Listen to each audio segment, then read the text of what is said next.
मैं ये कहना चाहता हूँ, जहाँ जहाँ कारीगर काम करते हैं, कारीगर बहुत परेशान होता है। चाहे माल भले ही कहीं पर फटे, कहीं पर गंदा हो, चाहे वो कांच पे फटे, चाहे वो प्रेस पे फटे, चाहे वो वॉशिंग पे फटे, चाहे वो एम्ब्रॉयडरी पे फटे, मगर नाम किसका आता है? कारीगर का।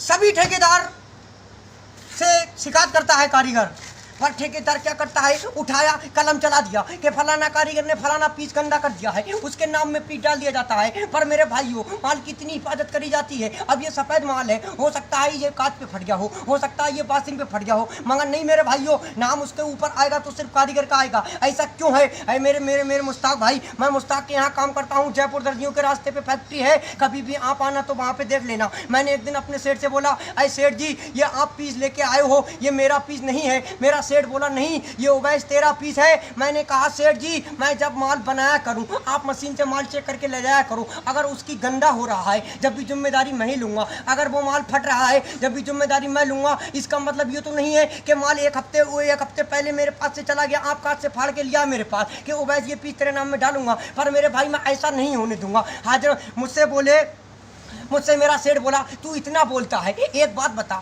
तू सिलाई का काम कब से करता है? तेरे को पता नहीं है कि कोई भी कहीं पर भी माल बिगड़े, कारीगर की जिम्मेदारी होती है। मैंने कह दिया, अरे मुश्ताक भाई, अगर कारीगर की जिम्मेदारी यहाँ तक की है तो कारीगर की जिम्मेदारी ये भी हो सकती है कि जब तक बच्चा पीस पहन के फाड़ ना ले, जब भी ये भी जिम्मेदारी कारीगर की होना चाहिए। अब ये देखिए मेरे भाइयों, ये सफ़ेद माल बना रहा हूँ मैं, इसकी जिम्मेदारी मेरी अब खत्म हो गई बिल्कुल। ये देखो, बिल्कुल मैंने VIP करके माल बनाया है। अब मैं इसकी गड्डी बना रहा हूं। अब ये मेरे पास से माल प्रेस जा रहा है। अब मुझको पता नहीं है कि ये माल प्रेस पे गंदा होगा या कांच पे गंदा होगा या एम्ब्रॉयडरी पे गंदा होगा, पर नहीं, उसकी जिम्मेदारी मुझको लेना पड़ेगी। हालात तक कि मैंने एक दिन ये भी कह दिया था कि जब तक ये पीस फट नहीं जाए, जब तक कस्टमर से इस पे मेरी चिट लगा के कह देना, कस्टमर से कह देना कि ये पीस फट जाए तो फिर दोबारा ओवैस करने लाना। ऐसा नहीं है मुश्ताक भाई, आप तो मैं 50 बार बोल चुका हूँ, आपने वही रेट आज तक रखा है। हम 700 किलोमीटर दूर आके यहाँ पड़े हैं, हम कहाँ के रहने वाले हैं, हम जिला पीलीभीत से आए हैं। आपको पता है,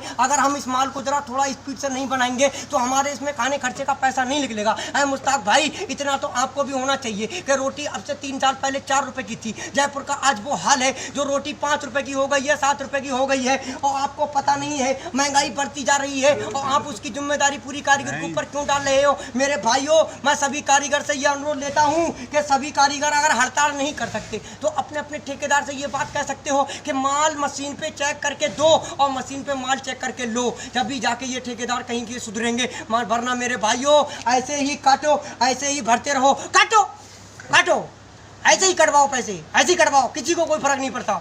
मगर मेरे भाइयों, ये समझने वाली बात है, एक कारीगर मजदूर है, वो सिर्फ मजदूरी करने आता है, अपने माँ बाप को छोड़ के आता है घर से। अगर उसको महीने में 15-16 हज़ार रुपये नहीं बचेंगे तो वो प्रदेश में क्या काम करेगा? अरे 200-250 रुपये तो वो घर में भी कमा सकता है। मगर नहीं मेरे भाइयों, इन ठेकेदारों से अनुरोध है, सभी ठेकेदार भाई और कारीगर भाई मेरी बात सुनते हो तो मेरी वीडियो को लाइक करना और इसको आगे से ज़्यादा फैलाएं, ताकि हर कारीगर तक मेरी वीडियो पहुंचे। और भी किसी भी कारीगर का पैसा नहीं कटना चाहिए। कारीगर की सिर्फ जिम्मेदारी मशीन की होती है, वो मशीन से माल चेक करके ले, अपना हेल्पर भेजे, माल चेक करके ले जाए, माल चेक करके यहाँ पे माल दे जाए, बस बात खत्म। अब आप सोचो कि जब तक कस्टमर पीस पहन के फाड़ ना ले, जब तक की जिम्मेदारी है, तो मुश्ताक भाई साहब, आप आपसे हाथ इतने जोड़ते हैं, मैं आपसे हाथ इतने जोड़ रहा हूँ, मेरा हिसाब कर दीजिएगा, मुझे घर भेज दीजिएगा। मुझे ऐसी जगह काम नहीं करना है कि जहाँ पर आए दिन अल्टर।